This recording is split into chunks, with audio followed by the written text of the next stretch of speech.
Hello students, आज हम समावेशी शिक्षा इंक्लूसिव एजुकेशन विषय के अंतर्गत अध्ययन करेंगे। छात्रों, आज हम स्वास्थ्य बाधित बालक हेल्थ इम्पेयर्ड चिल्ड्रन के संबंध में चर्चा करेंगे।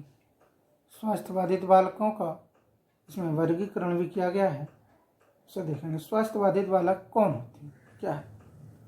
स्वास्थ्य बाधित बालक वह बालक होते हैं जिनकी स्वास्थ्य संबंधी स्थिति अधिक गंभीर हो, संप्रेषण क्षमता में समस्या हो, विकास प्रक्रिया तथा शिक्षण ग्रहण करने में असमर्थता होती हो। स्वास्थ्य बाधितों की समस्या विद्यालय जीवन से भी आरंभ हो जाती है। इनकी कुछ समस्याएं सामान्य होती हैं, जैसे चलने फिरने, बैठने, शारीरिक क्रियाएं आदि। Health constraint children are those whose health condition is more serious.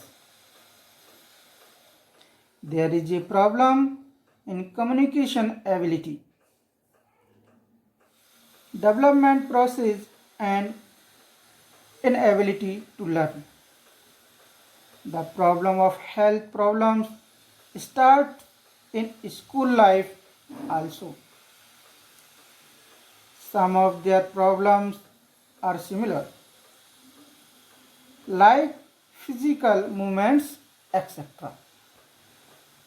यानी सामान्य रूप से सभी प्रकार के बाधित बालकों को सामान्य विद्यालयों में शिक्षा प्रदान की जाती है, परंतु मध्यम रूप से बाधितों को शिक्षा विशिष्ट विद्यालयों में दी जाती है, परंतु गंभीर रूप से बाधित बालकों को अस्पताल में रखा जाता है और डॉक्टरी सहायता दी जाती है।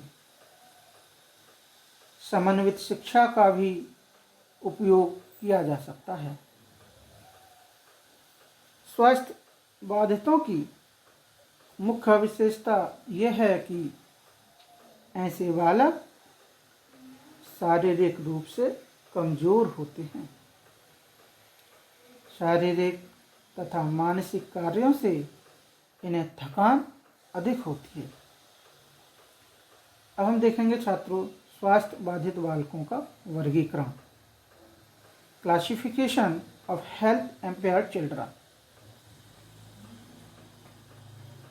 जिन बालकों का स्वास्थ्य कमजोर होता है उनके लिए स्वास्थ्य संबंधी विशेष सावधानी की आवश्यकता होती है।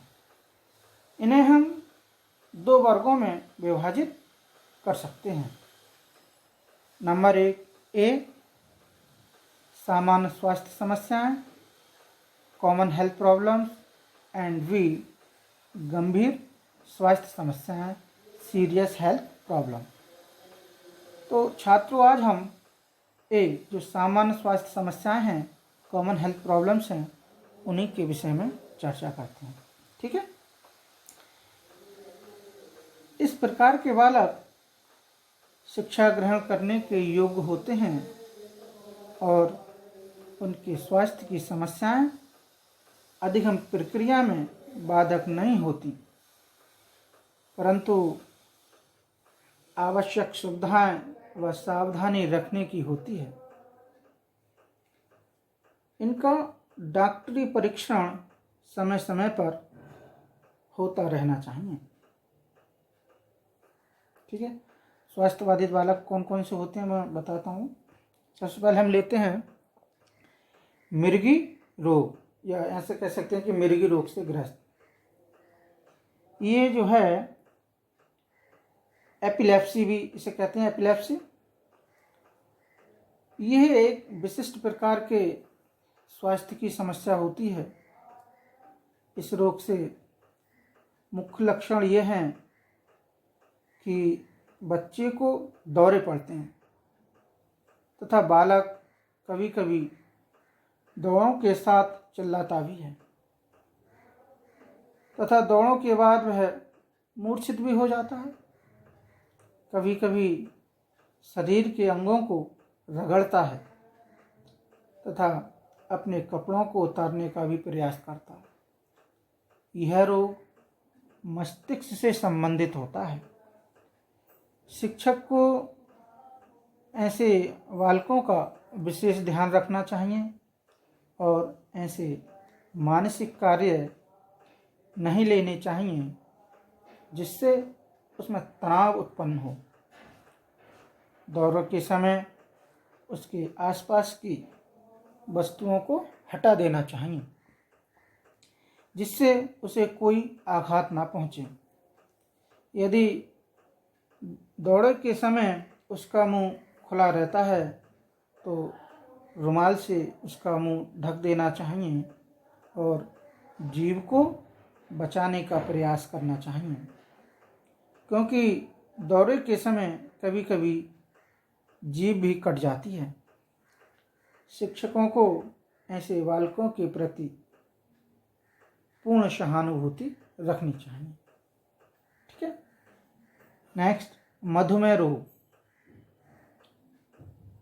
डायबिटिक डिसीज जिसे कहते हैं, या डायबिटिक प्रॉब्लम्स वाले भी लोग। मधुमेह से ग्रस्त बालकों को अधिक प्यास लगती है और भूख भी अधिक लगती है। वह बार बार पेशाब जाता है, उनका भार बदलता रहता है, कभी कमज़ोर हो जाती हैं। यदि इन्हें कोई घाव या चोट लगती है तो वह जल्दी ठीक नहीं होती।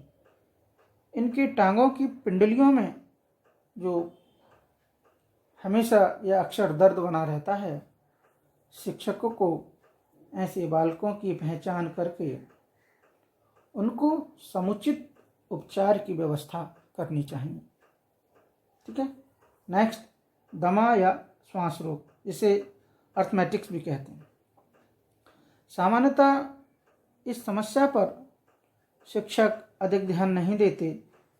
ऐसे बालकों को सांस लेने में कठिनाई होती है। इनका मुख्य कारण एलर्जी है। क्या है कारण इनका? एलर्जी।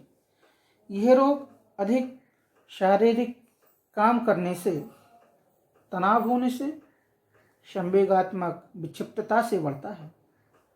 इस रोग का पूर्ण उपचार नहीं होता, परंतु निरंतर कुछ दवाओं के प्रयोग से इन्हें ठीक किया जा सकता है और नियंत्रण में भी रखा जा सकता है।